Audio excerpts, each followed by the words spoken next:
It's showing. Okay, it's actually showing. So we are live, as a matter of Yay. fact. Yeah. Yeah, we're live. So I guess this is the time when I introduce. What up? This is an error occurred. Please try again on my thing. Let me try it again. Okay. I'm still live. Is it live? Oh yeah, mine says live in the corner. Yeah, mine says live too. Yeah, we're live. Okay. Okay, this is it. So I am going to start. I'm gonna go start and introduce everybody. Good evening, everybody. First and foremost, just as I would like to introduce myself all the time. My name is Ernesto Villaseñor. Straight out of Compton, born and raised in the hood. Proud to say it.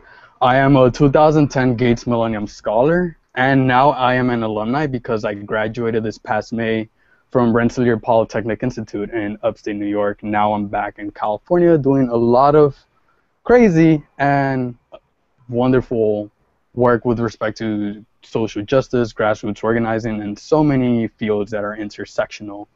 But I'm not here to talk about myself. I would like to introduce these two other amazing scholars who just got the scholarship this past spring, Asia and Ricardo or Ricky. If any of you two would like to introduce yourselves, right now is a chance to do it. Asia, you can go first.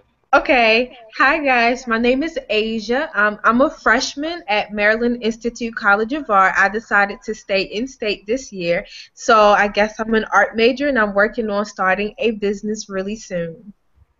Go ahead, Ricky. Okay. All right. I'm Ricardo Canelo III. I usually go by Ricky. I am currently a freshman at Florida State University, majoring in biological sciences, and I'm working towards either going into public health or becoming a doctor. So yeah, just as you all heard right now, there's a lot of, we are all in like active in different fields. We're all the Gates scholars. Of course, the scholarship has been offered. The first cohort was in the year 2000, so that was 14 years ago. We have more than 14,000 scholars and alumni who have received this scholarship. They're in all walks of life. We know there are scholars who are investment, venture capitalists. We have amazing public health officials.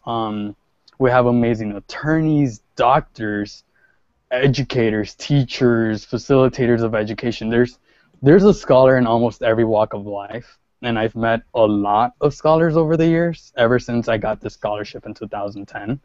And I'm even more surprised to go into conferences and places where I present and what have you, and a person will come up to me and say, "Oh, I'm also a Gates Millennium Scholar from like 2006," which is amazing. Like, the network is vast. It's amazing. We're everywhere. We're in every college. We're in a lot of colleges and universities across the country and across the world, and we're practically in every corner of the world. And I'm sure there's at least one scholar in every continent, which with like a question of ambiguity over Antarctica, but we may never know. Okay. So anyhow, this whole video, it's gonna be informal. It's gonna be a conversation among us, and then we're gonna move on to questions. I will be talking about the Gates essay question, since that's something that I would say all three of us and a lot of Gates applicants are having a lot of questions about, especially right now. So I know I'm gonna hand it on to Asia first, and so she could talk about her experience with applying to the scholarship during her senior year. It doesn't matter how early she started or how late any one of us started. So I'll pass it on to Asia so she could talk more about the application process. Okay, so I had a hard time applying for the scholarship. I was immediately discouraged as soon as my counselor recommended that I apply for it, because I had this misconception that I had to have a 4.0 GPA and perfect test scores and never missed a day of school, etc., etc. I came from this really shabby, broken school, and I felt as though that the people at the foundation were going to do a background check on me and find out every bad thing I've ever done in my life. But I applied. I started the application the day that it opened, which was like August 1st, and I did not submit it until the last day, which was January 15th. So although I didn't technically wait until the last minute, I really used all of the time that was given to me to work on it, which is what every student should do. I only had a hard time with the essays because if you're someone like me who's always worried about if you're saying something correctly, if what you're saying is making sense, if you feel like you're being honest, then you might have a hard time. But I know a lot of people are more concerned about the word count and whether they should use big, impressive vocabulary words and whether they should write in paragraph form. Like, all of that will come if you're as open and honest as possible with the essay. So, yes. It's pretty good. Ricky? Ricky, would you like to take it? Sure. So I was introduced to the scholarship as a sophomore, actually. The career advisor at my school, John I. Leonard High School in Green Acres, Florida, introduced me to it at a conference in Florida International University. So encouraged me to apply, and I started the day it was opened, August 1st, and I also didn't submit it to the last day, which was January 15th, and I had actually finished a couple days before, but I had to really get on my recommender and my nominator to do it before the deadline. If anything, you need to get on them to make sure that they do it before the deadline and do not wait until the last minute, because server traffic becomes heavy. God forbid the website crashes, you will not be able to submit it on time. In regards to the essays, I say just be open and honest. It doesn't really matter what format you use. It doesn't matter the word count. That's going to come to you like Asia said. To me, I never really used a format, and just use vocabulary that you're comfortable using. Don't try to over-impress the readers.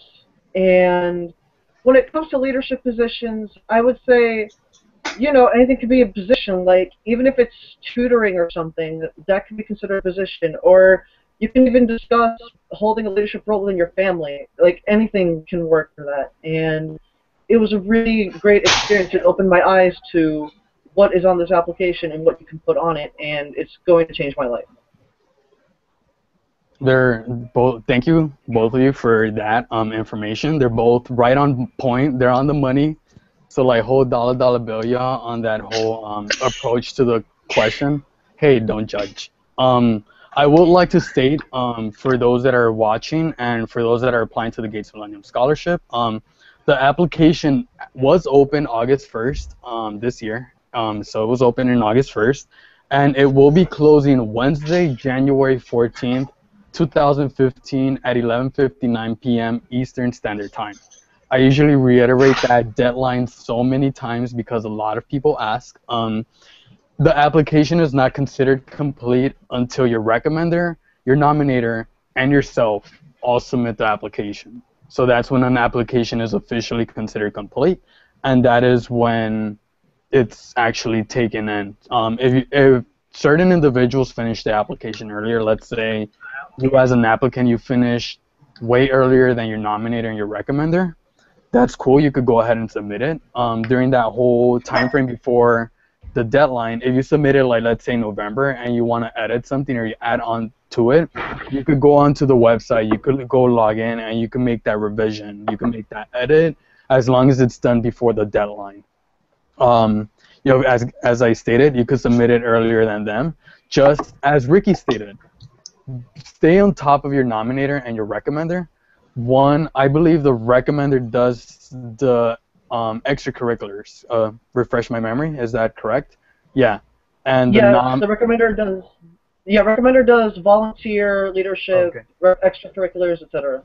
Yeah, and your nominator does the academic component. So that's your like grades, your academic performance, and all of that good stuff. I would also like to clarify that one person could do both the recommender and the nominator application, as long the only guideline for that is that that individual has to be a school official. So it could be a counselor, it could be your principal, it could be your teacher, as long as it's a school official within your school that knows very well. One of the questions that pops out a lot is it better to have two different individuals rather than one?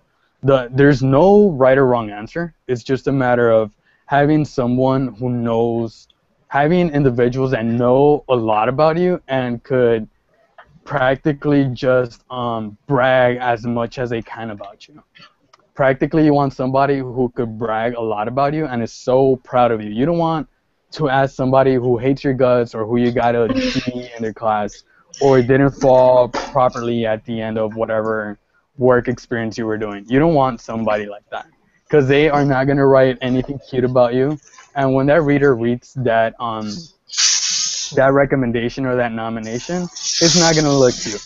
So just keep that in mind when you're choosing your nominator and your recommender, whatever, if it's one individual or two individuals. So there's that. I know for my personal experience, I had two different individuals. So the person that did my all my academic stuff was my high school guidance counselor, and the person that did all my extracurricular activities was my manager at the Natural History Museum of LA County, which was the place that I was volunteering at that time. And he's like my older brother now. He's my mentor. He's the one that I look up to. He's the one that I go to whenever I'm like brokenhearted, whenever I'm like having an ethical dilemma, or whenever I'm having like academic issues or like career related issues or whatever. He's like my go-to person. So yeah, I guess the other thing that we could go on to, I guess now I want to hear about like Ricky's and Asia's personal stories. That way you could get an understanding of what kind of scholars and what kind of individuals are selected as scholars. But not only that, just so that you could understand and get a better picture that it doesn't matter where you come from, who you are, you could apply to the scholarship. This application, as long as you fit in the as long as you identify with the different ethnic groups that are outlined in the application itself. So like that could be found in the frequently asked questions under what the eligibility criteria for the GMS program is. So let's hear from Ricky. I would like to hear from Ricky. That way, tell me your personal story, if you don't mind sharing. Okay. Yeah, I don't mind at all. So I was born in 1996. 2 years later, I ended up being diagnosed with mild autism, and I don't really remember much from that, but I do remember that I would easily get frustrated with simple concepts, but I would understand the more difficult ones, and that my mom told me that I would get frustrated, but I'd be willing to push myself. So I had like this innate desire to succeed. When I was 11, I was diagnosed with Crohn's disease, which is an inflammation of the intestine. In this case, it's near my appendix. A year later, I was suicidal because of the fact that I was bullied in middle school, and you know, I had to be talked out of it by the guidance counselors, my family, and it was a pretty bad time in my life because my parents were in the middle of a really bad divorce and all that, and thank God I was able to get out of it. And then 4 years later, I had to be hospitalized because of a Crohn's disease flare-up. They might have had to take out my appendix, but thankfully it's still in here, and I'm still here, thank God. When I applied to the scholarship, I had very little hope because I was turned down by several scholarships, Horatio Alger, Coca-Cola, to name a few. And this was pretty much my only hope because I didn't have the money to graduate from college debt-free or anything like that. I didn't have the means to support myself. So I pretty much talked to my parents. They encouraged me to do the scholarship, and my guidance counselor had done the nomination form, and my science teacher, who I could talk to any day of the week if I had a problem, she did my recommendation form. And when I applied for the scholarship, I initially thought that I wouldn't get it because I had relatively lower community service hours than some of the kids that were in the top 5% of my school. Like, I saw people with 200, 300, 400, even close to 1,000 community service hours. And after I submitted the application, I was like, there's no way I could possibly get it. But then after round one, I was starting to get a little more excited, but I was still keeping it in check because I still wasn't sure of myself. And when I got that letter in the mail, I remember the exact day. It was April 21st, and it was the day of my abuela's birthday. So I got the packet, and I found out I was a Gates Scholar, and it's a really special day because, A, it was my abuela's birthday, so I think that has something to do with it, and just being able to go to college, being supported, and it's a wonderful feeling. And if anything, don't lose hope in yourself, because if you lose hope, then you're not going to be able to, to get far. Like, you have to have faith in yourself. You have to learn to sell yourself so you can push yourself to do very well. And I think that's all I have to say. Wow. Wow. I'm just like taken aback by his response, by his story, by his personal narrative. Now Ricky is at Florida State University. So, and one of the funny things, and I was sharing with Asia earlier, was that Ricky did a high school, he did a pre-college program, kind of like visiting colleges and stuff, and he visited my alma mater, Rensselaer Polytechnic. So I hosted him, so he was like staying in my place for a couple of days. Anyhow, going back to some of the things that Ricky did mention in his story, and this is something that should go to every single applicant that is watching this video, that may watch this video in the future, because this video is saved and it will be on my channel. It's about quality over quantity. So it's really not about how much you do, because anybody could do 600,000 hours, be in 700,000 programs and whatever the heck. But if you don't show commitment, if you don't show passion, and if you don't really have like those attributes, and if you don't really show like high quality and a lot of devotion into these things, it does not mean anything. Just because, same thing with the whole GPA thing, with the whole everything, like, and this is also going back to Asia's story, so connecting both of them. I'm going back with the whole eligibility criteria. You need a minimum of 3.3 GPA to apply, to qualify for this scholarship. So it doesn't matter. You could have a 3.3, you could have a 4.3. As long as you have quality, those skills, those attributes, that leadership experience that makes you who you are, that's what matters the most. It doesn't matter if you don't have 300 hours of community service. It doesn't matter if you have 3,000 hours of community service. As long as you could talk about in your Gates essay questions, what did you learn out of it? How did they drive your personal goals, your short-term goals, your long-term goals? What leadership experiences you had in that? What impacts those experiences had on you, and the impacts that you brought and had on your community? So you really want to like discuss about that in your Gates essay questions. And going back to what Asia and Ricky said on the applications themselves, right from the bottom of your heart. You don't have to be using words that only individuals who carry an Oxford dictionary with them would understand, or the application on their phone, and they're like, what the heck did that mean? No, like, you want to put, when you write your essay questions and when you work on your application, you want that individual to see your world through your, as close to your eyes and in your shoes as possible. Like, you really want to get them to that point as close as possible as you can. I know I'm ancient, so I applied for the Gates 5 years ago. And at my school, I could use this example. And I'm not going to say any names, but I know my valedictorian and my salutatorian apply to it. The application works in 2 phases. So you apply to it by January. There's a finalist round. That's where they weed out from the X tens of thousands of applicants who makes it to the finalist round and who doesn't. And I could tell you this, from my school, the valedictorian and the salutatorian didn't even make it past the finalist phase. So just to give you a whole, just to put things in perspective, you could be a valedictorian and not get it. You could not be a valedictorian and get it. But I mean, of course, I'm not discouraging anybody in any way whatsoever. But this application, this scholarship, is given to very well-rounded individuals. They really want individuals who are going to have a lifelong impact on their communities, on their cities, and their careers and their professions, and the places that they're going to be going to in the future. Now I'm going to spin things a little bit for the speakers and everything, and I'm actually going to pose a prompt question.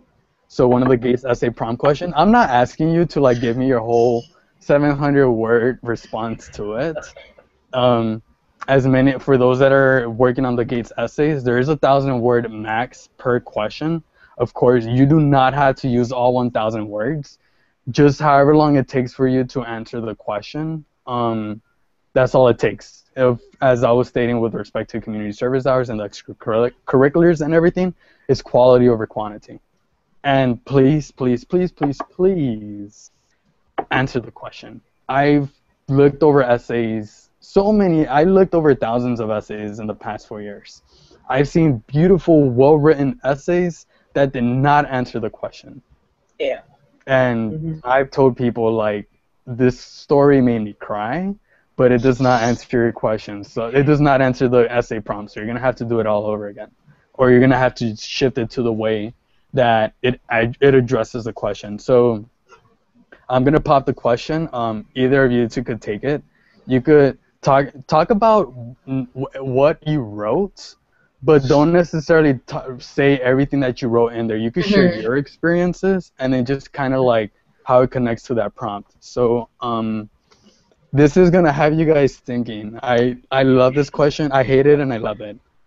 Discuss your short and long-term goals. Are some of them related? Which are priorities? Whoever wants to take it. Asia, I'm going to give it to you. Okay. So that was actually one of my essays that was really jumbled. I feel like if I could go back and polish that one a little more, I probably would. My short-term goals, I actually wrote about how I am working on starting a business. Basically, I spent the whole paragraph breaking down my business, the patent that I'm working on, etc., etc. That was my only short-term goal, because at that time I didn't really know what it meant to have short-term goals. However, my long-term goals were focused on doing well in school, not only getting into college, but graduating college and going as far as I possibly could if I woke up one day and decided I wanted a PhD. I spoke a lot about how I definitely want to give back to the school system that I graduated from. I wrote about, like, while I'm in college, certain foundations that I might want to volunteer for or work for during college. And I don't share this with too many people, but I wrote about how I want to have the record of having the most inventions ever contributed in American history. And I think that was probably the highlight of that one essay, because it probably stood out. So that essay was horrible. So yeah. That's awesome. I mean, to already think about like many contributions and inventions into society, it just shows what you're thinking of. Like, you're thinking of like, what am I doing now that connects to that connects and feeds into the future? Like, I could tell you this. I believe it was Thomas Edison during his lifetime. He created like 13,000 inventions and Yeah. patents, Yep. and it just shows like anybody could do it. Like Yeah. I've met scholars who were like pioneering research in like cancer, like their Yeah. freshman year, their sophomore year. Right now, recently, the Gates Millennium Scholars Program established this partnership with American Cancer Society. Hmm. And there are four branches that they're working on, and one of them is advocacy. So myself and well, three other amazing scholars under the leadership of two alumni, we were delegates for the American Cancer Society Cancer Action Network, and we were in Washington, D.C. about 2 weeks ago. And one of the scholars that I met, I actually worked with his application when he was a senior, and I met him, and I had a chance to talk to him and work with him through the process.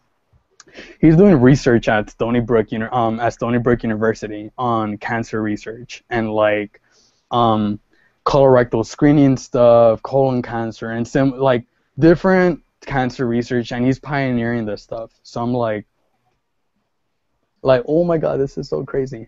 But it's like and it all started from like the experiences that he had in high school. And I mean, you really want to talk about that stuff when you're working on this. Yeah. When you're working on these prompt questions, you like, especially on this one, which is essay question number 4.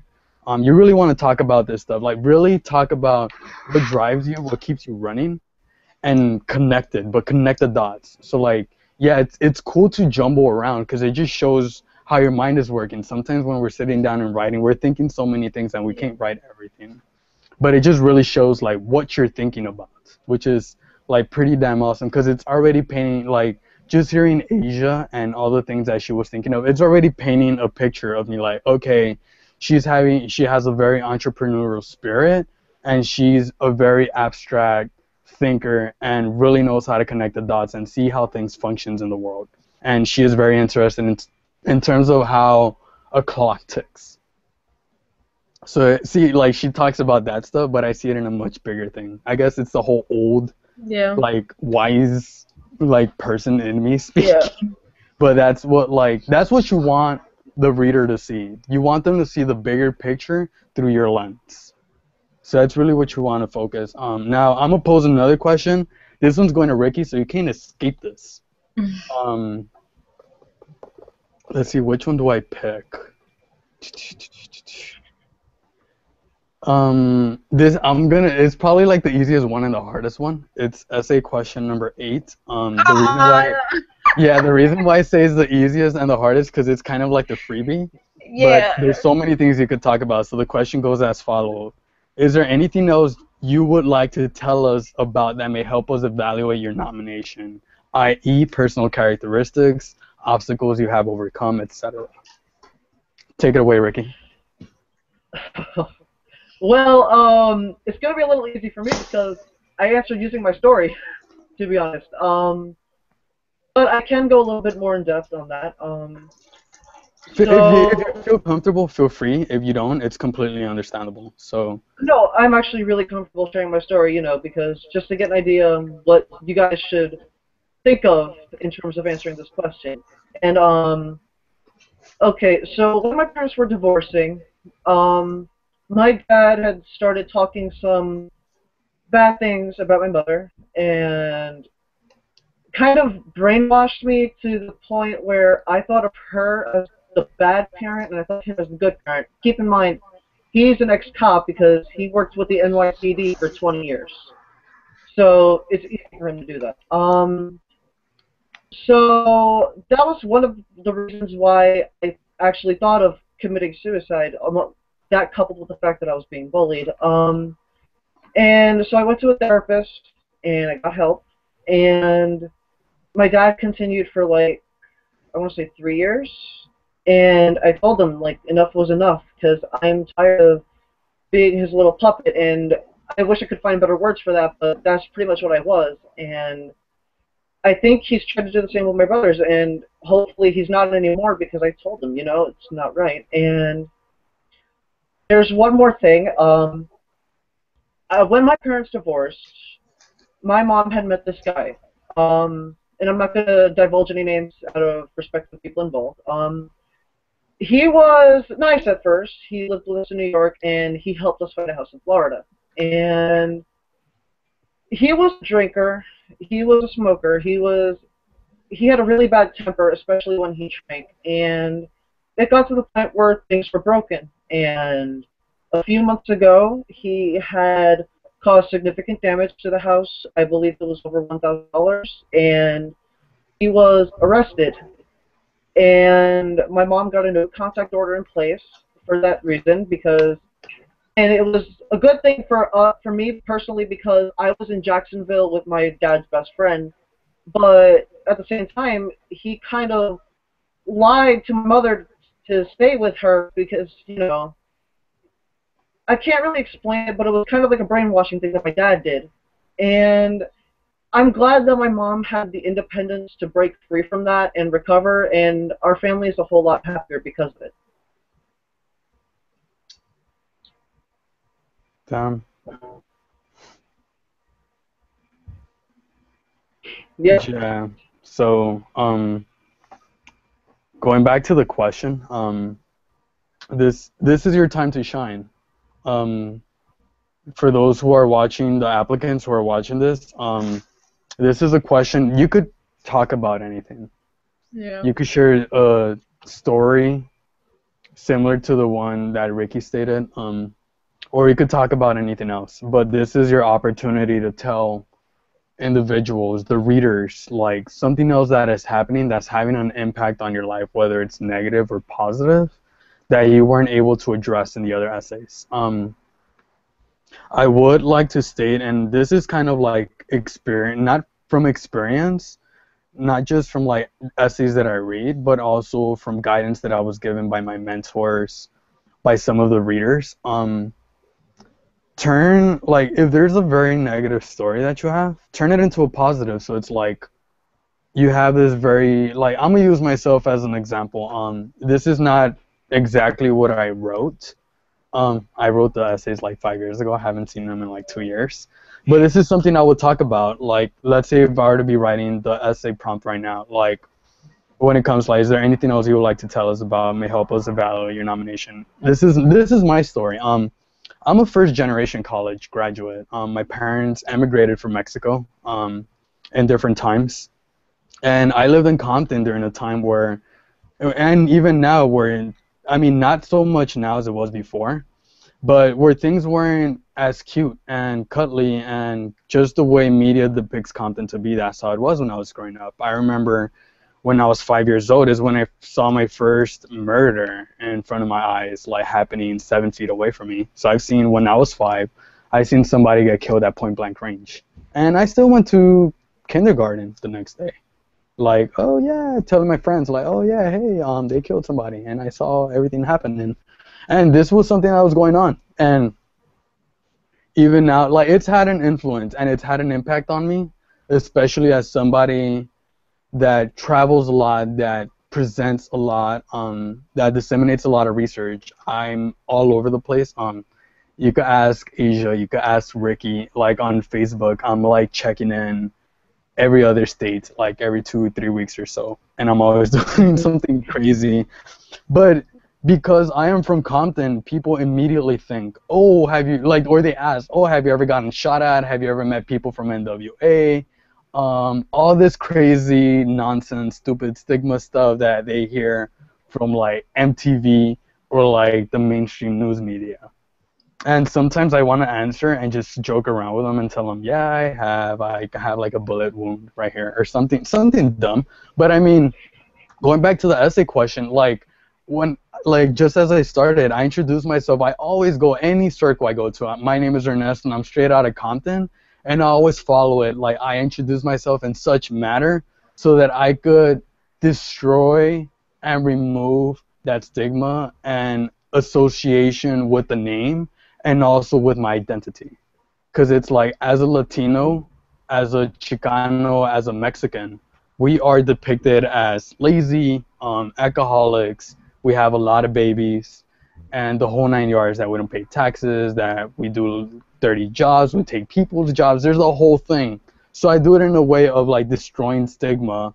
And these are obstacles that I have overcome, that I will continue to overcome, and I will continue to face because of who I am and where I come from. So this is kind of like going back, like sharing your sappy story and then using it as a way of like empowering yourself and showing the reader what you're capable of. So Very think true. about that when you're like, for readers, for applicants, and for you two who will be applying to grad school applications in the very near future when you're in my shoes. Think about it. So it's really like, think about like connecting your sappy story and then using it as a way of like empowerment, as a tool for social justice. Because it's really like, a lot of people don't think as personal narratives as these tools of social justice, but these personal narratives, it's really connecting the dots, connecting your community and your environment with you, and pretty much using your story as a tool of changing things for the better of things. So think about that. I don't know, there really hasn't been a lot of questions feeding in whatsoever. I don't know if are there any tips? I guess now I'll open it for tips. Are there any tips that any of you two would like to pitch in? And I'll start with Asia on this one, with respect to the application, not just the Gates application, but your senior year of college. College, high school. Senior year of high school. Senior year of high school. I'm sorry, I'm so like a college man. So your We're senior not there year of yet, high Ernesto. school. I'm sorry, that's in 3 years. So, any tips as a senior in high school? Senior year of high school, I will say, number one, do not get lazy. I was one of those kids where the closer and closer it got to the end of the school year, I started to get lazy. I wasn't as driven anymore. And the reason why that's a bad thing is because when you finally do start college, you're around all of these people who might be a little bit more driven than you are, who might know a little bit more than what you know because of the types of high schools that they went to. Also, I will say never forget where you came from. Like, just a few days ago, I read over my Gates essays and I was in tears because it's like, you will realize as time goes on, you're always making progress, but there's some aspect in your life where you need to be making more progress. Like, just always want more than what you have, but at the same time be grateful for what you have, because I was told a lot in high school that college life, the adult life, is so much different from high school. So yeah, that's it. Ricky. All right. Thank you, Asia. So for senior year of high school, I'm gonna echo what Asia said. I've seen people that were so smart and they crashed and burned senior year. Like, I know one kid who was in the dual enrollment program. He took college and high school classes, and he got a D in his dual enrollment class and was dropped from dual enrollment immediately. So please stay on task.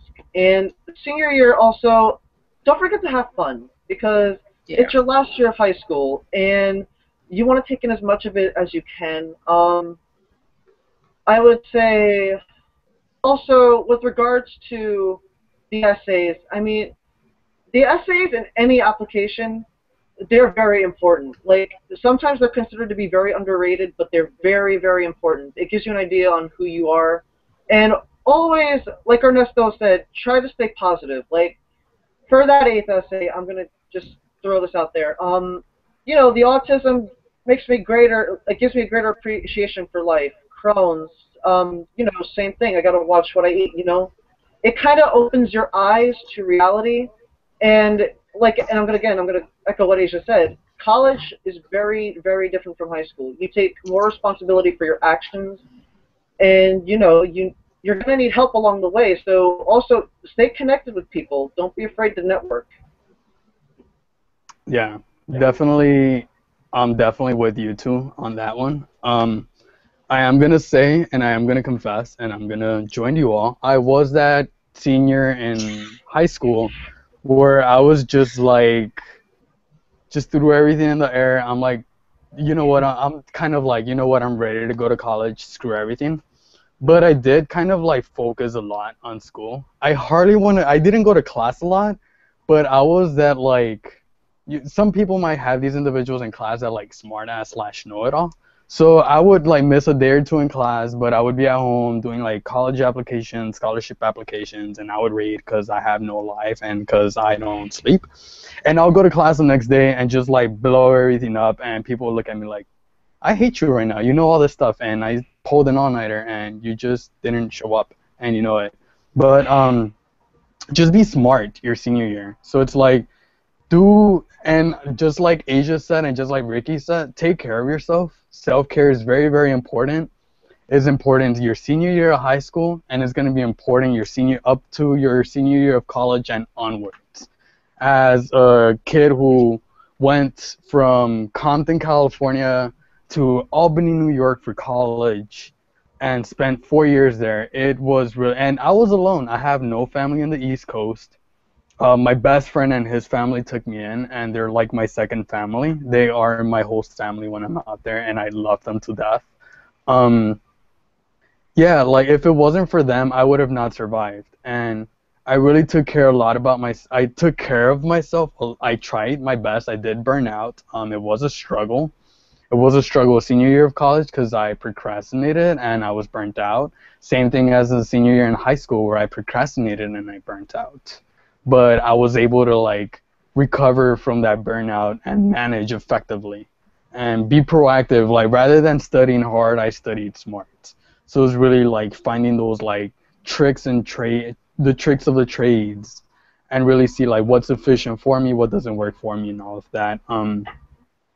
Same thing with Asia. Never forget who you are or where you come from. I've gone to like Albany. I mean, being in Albany, New York. I've gone to D.C. I've lobbied inside the White House. I've lobbied at the U.S. Capitol. I've been all over the country. I've traveled internationally as well. I've been to the Caribbean and I've been to Canada. Canada. Our amazing neighbors up north. And I tell people, like, I'm straight out of Compton. Like, I love Compton. Now I'm back in Compton. I'm working in the Compton Unified School District. So it's like I did the whole turn. So, like, left Compton, went to college, traveled the whole world, garnered all these experiences. And now I'm back in Compton, working and empowering the youth. And, of course, wherever I travel is the same thing. Never forget that. Do take these deadlines very, very serious. Don't wait until like January 13, 2015 to work and submit your application.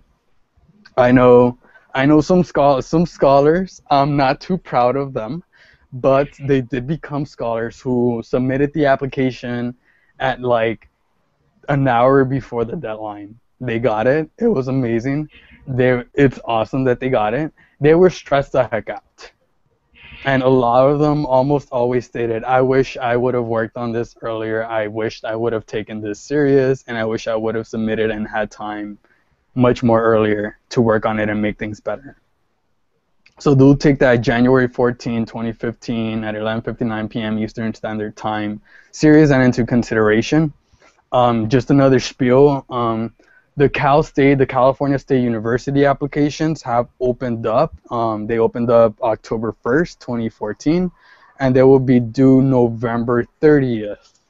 The UC application, you could work on it, but you cannot submit it starting November 1st, the UC University of California system. So there are those. For those individuals who are still unsure about their SAT and ACT scores, just a whole sidebar conversation. Side note, you don't have to submit your SAT, your ACT scores on the Gates Millennium. We're not looking for that. And I mean, I've heard from different staff members, but I'm going to talk about this as myself. I don't believe that a standardized test measures your educational abilities and academic performances and outcomes, just as it does not measure who you are, what you do, and what you are capable of. Honestly, standardized testing, all it measures is that you could study for an exam, take the exam, and perform well on it, of course, if you study and you're a good test taker, and that's about it. To add on to that note, to add on to that, when the College Board president announced the changes for the 2016 SAT, he himself stated that a good determinant of your college success is how well you do in high school, so don't ever lose focus of that. Definitely. Yeah, definitely. So yeah, keep that in mind. It's your life does not depend on this SAT or ACT score. Don't let an SAT or an ACT score dictate, or GPA averages and scores at college and universities scare you from applying to them. Same thing with scholarships, same thing with the Gates Millennium, especially the Gates Millennium. Most individuals get scared because it's 8 essays. It might seem intimidating writing 8 essays. Yeah, they're long. It's lengthy. Long as, my apologies for my French. It's a lengthy application.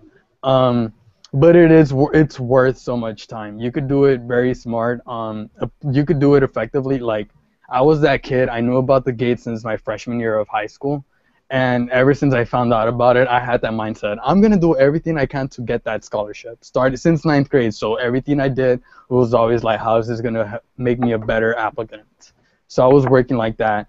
And so what I did when I started working on the essays, of course, nobody was there to help me. YouTube wasn't as effective as it is now. Facebook was not what it was as what it is now. I had nobody. I worked on this application by myself. What I did apply like very early. I did submit my application around October or November, so way before the deadline. And I used those same essays in my other college and scholarship application. So it's like I spend so much time on the Gates, and I recycle these essays on these other applications. I save so much time. Like, I know I flew through the Common App, I flew through the UC app, I flew through the other private colleges and universities. It was so easy. So be smart when you're working on this on these essays, and just really think about, like, it's worth it. Like, okay, like, if you have doubt in terms of, like, I don't know if I'm gonna get it, apply.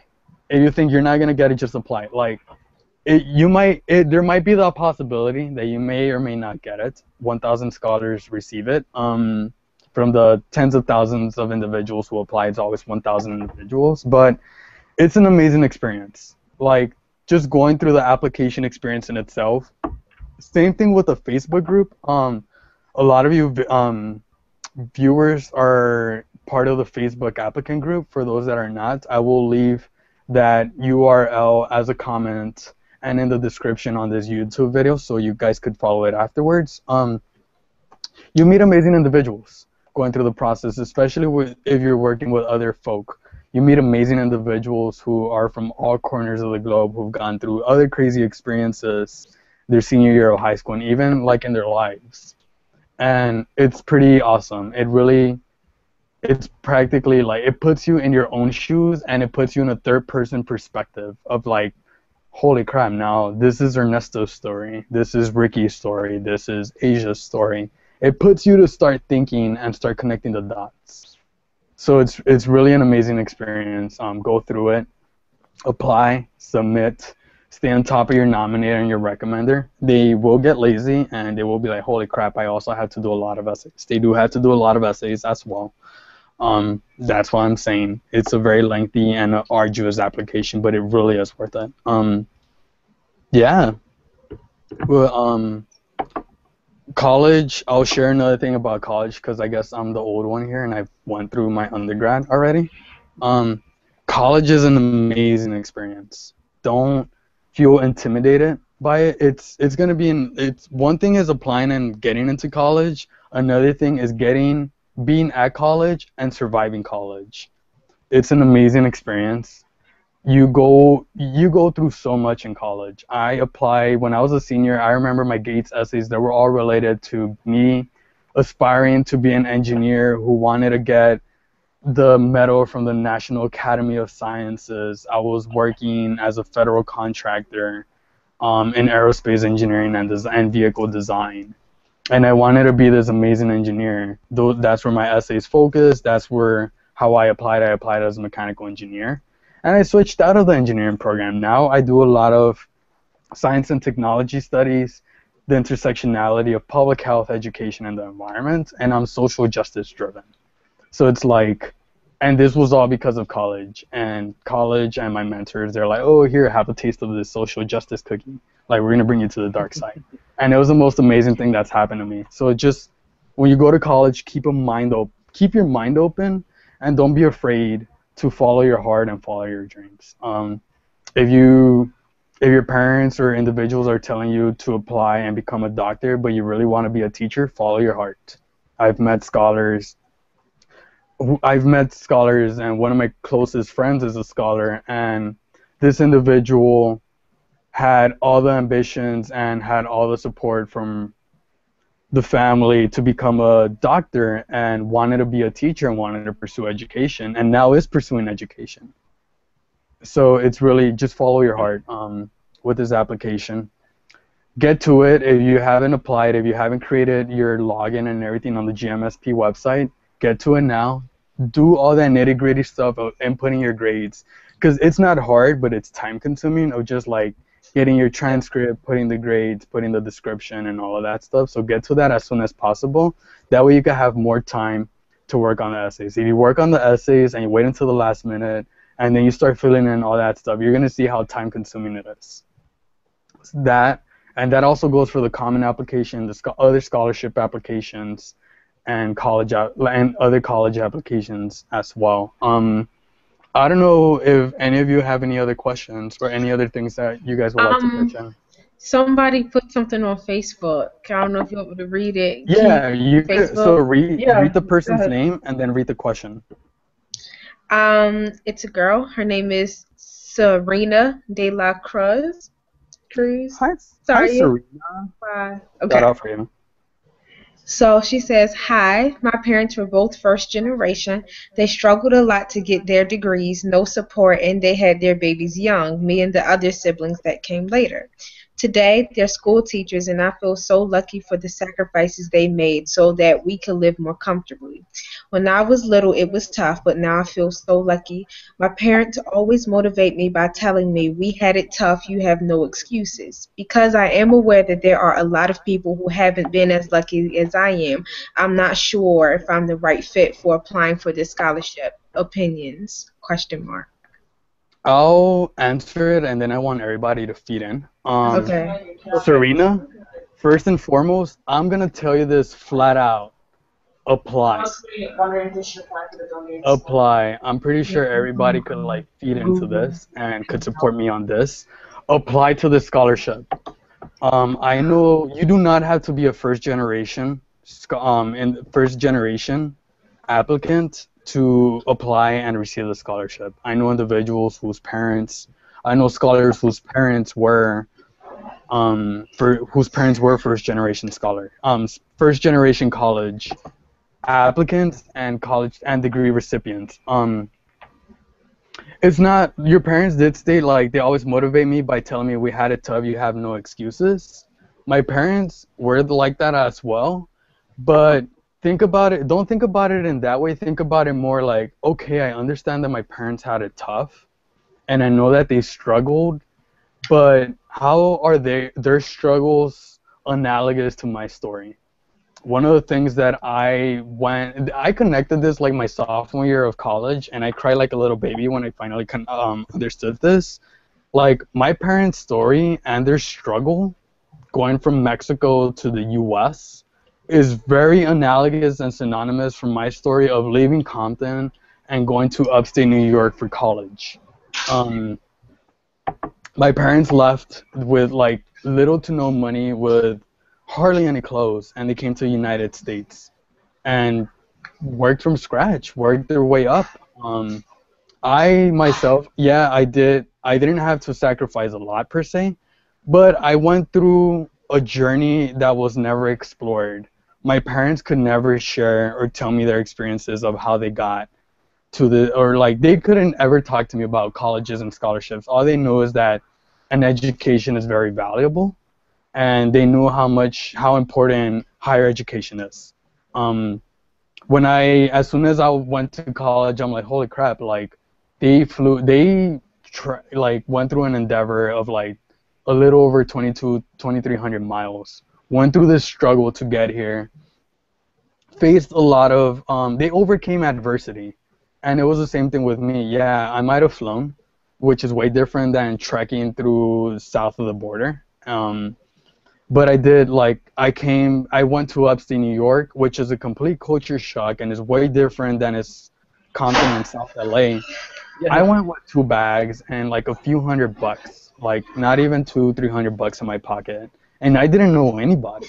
I just like landed at the airport. I'm like, holy crap, what the heck did I get myself into? I'm scared. I don't know what to do. I'm lost. I'm a complete idiot. I should have stayed home.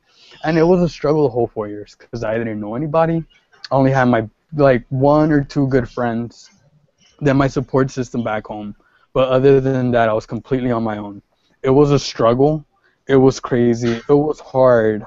I practically saw my college experience as a prison sentence, and I survived. I got through.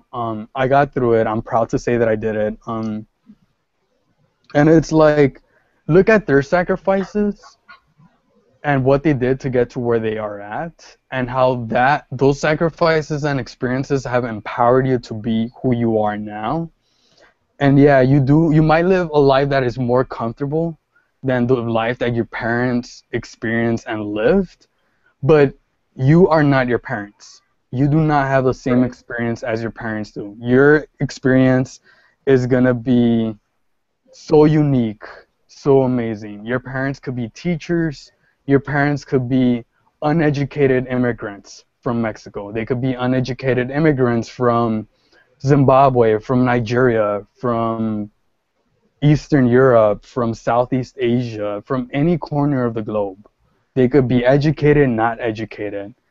Their experiences and their struggles may be synonymous to yours, but they are not going to be the same exact struggles. You might be a bit luckier than other individuals, but that does not necessarily mean that you should not be applying to this scholarship. I highly, highly recommend that you apply to this scholarship. Highly recommend to use their stories and compare them to your story and to the story that you're going to be going through the endeavor you're going through, so you could be the person that you want to be and be the change that you wish to see in this world. I don't know if Ricky and Asia would like to also address that question that Serena asked on Facebook. I can answer that. Serena, my mom, I owe some of my success to her because and my dad as well, because they both worked with me, when I had the autism, and I'd like to think that I am lower on the spectrum because of that. And if anything, use your parents as role models. Like, use what they teach you as an inspiration for you. Try to use what they say and let that fuel your fire to what you want to do. Good. That was good. Asia, anything you'd like to say? Yeah, I'll add something. Actually, I guess I'm technically not a first generation college student.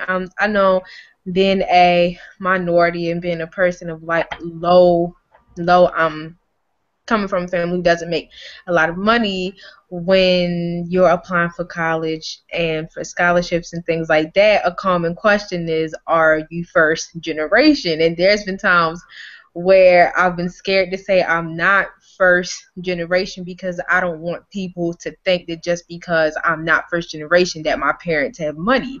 So my mother graduated from college, and she's able to be like a social worker if she wants, but my mom has been working in restaurants since I was born. So although you may have parents that went to college and things like that, that does not necessarily equate to them being able to provide for you, because although my mother did well, my father didn't graduate high school. So I have the best of both worlds. So don't let the situation with your parents make you feel like you are this fortunate person on this high horse. Because another thing about Gates is you do have to qualify for the Pell Grant, which I guess does mean you have to be like considered low income.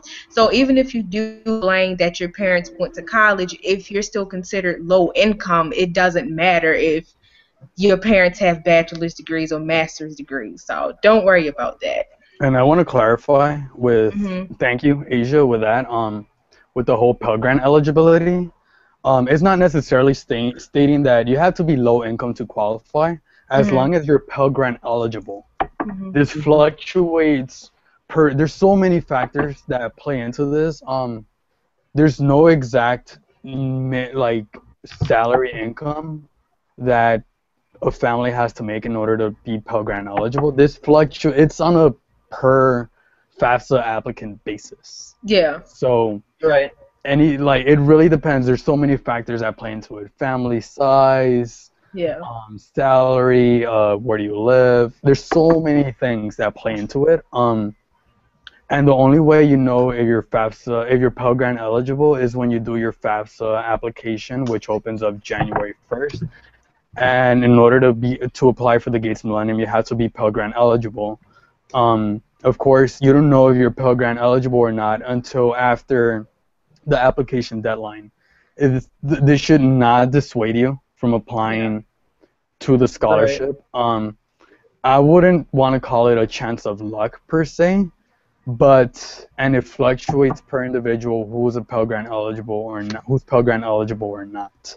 You might, just as Asia stated, a college degree does not equate to being well off or in a better thing. And using myself as an example in the hood and with all the crazy things that are going on in the world, a bachelor's degree does not necessarily mean that I have a bulletproof vest on. Right. Anything could happen. Right. We live in a world where we could be amazing, educated individuals and be academically and in terms of a career-wise and profession-wise, we could be established, and the next day we could lose our jobs. Right. Or we could lose our lives. Yeah. So just keep that in mind, Serena, and anybody else who could relate to this when you're applying, and do apply. Don't, just because you feel like you're better off than other individuals, don't feel like that should dissuade you from applying to the scholarship. You should totally apply to the scholarship. Like, don't let your family's success impede you from applying to the scholarship just because your story and you are on a higher horse than other individuals. Thanks. That's a very, very good question, and amazing responses from both of you. Let me see if there are any more questions. I know we're a little bit like 5 minutes past the 8:30 mark. There hasn't been any more questions. I don't know if anybody else would like to leave any last minute comments for both of you. Well, for anyone who's on Facebook that might see this, if you guys want me to read essays, if you have any questions that you want to direct to one specific scholar that you want to latch on to, I'm free. I have a lot of time on my hands over the next few weeks, so you can contact me with any questions or concerns. And I'm going to echo the same thing. I'm open to anyone who wants help. Like, I'll be willing to help you all, and I'm checking Twitter right now to see if there are any questions. So, just come to us and we'll help you, or at least we'll do our best to. Yeah, same thing with me, although I cannot say that I have a lot of free time as Asia and Ricky. The phrase free time is almost non-existent in my life. I am working full-time in the Compton Unified School District. I am back in Compton. I do a lot of this Facebook group management. I am a recipient of numerous other fellowships, and I do a lot of public policy, and I do a lot of advocacy around in LA, around California, and across the country. I am applying to graduate school right now, so I'm applying to different programs, and I'm applying also to different fellowships. So I'm all over the place, but I'm more than happy to read essays. Of course, I can't promise you that I will read them, and I can't promise to you that you will get an immediate response right away. Um, if you are on the Facebook group, feel free to shoot me a message. If you have an email, I am probably one of the few, but I'm always happy and eager to share my email. My email is e.villa36@gmail.com. That is my personal email, and I will be more than happy to read any essays. I actually put it on my description now. So feel free to shoot me an essay. I would prefer that you share it to me via Google Doc. That way I could add comments and I don't get like 600,000 doc files that I have to download and then open up on my Mac. As I was stating earlier before we started this broadcast, my Mac only has like 200-300 megabytes left of free space. I do have 2 external hard drives that I need to reformat because I opened them on PC and now I can't. They're kind of locked. So yeah, I would prefer Google Docs. That way we could keep track of the essays themselves and leave comments as appropriate. And yeah, that's about it. Apply to the scholarship.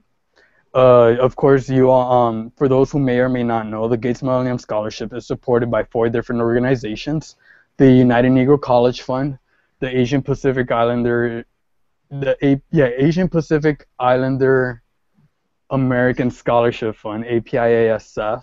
Well, that's a tongue twister. Yeah, it is. The American Indian Graduate Center Scholars, AIGCS, and the Hispanic Scholarship Fund. Of course, the Hispanic Scholarship Fund is for Hispanic Latinos.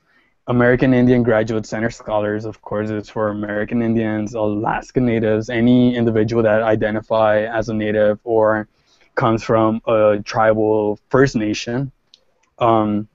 The Asian Pacific Islander, of course, is for individuals who identify as such, and the United Negro College Fund is for those individuals who identify as being Black, African American.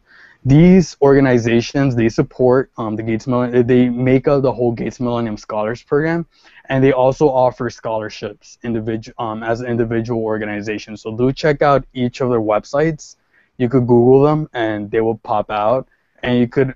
Some of them do require that you make a profile, and they have all these scholarship. They offer all these scholarships, and they have all these connections to all these other scholarships. So do check those out. Apply to as many scholarships as you can.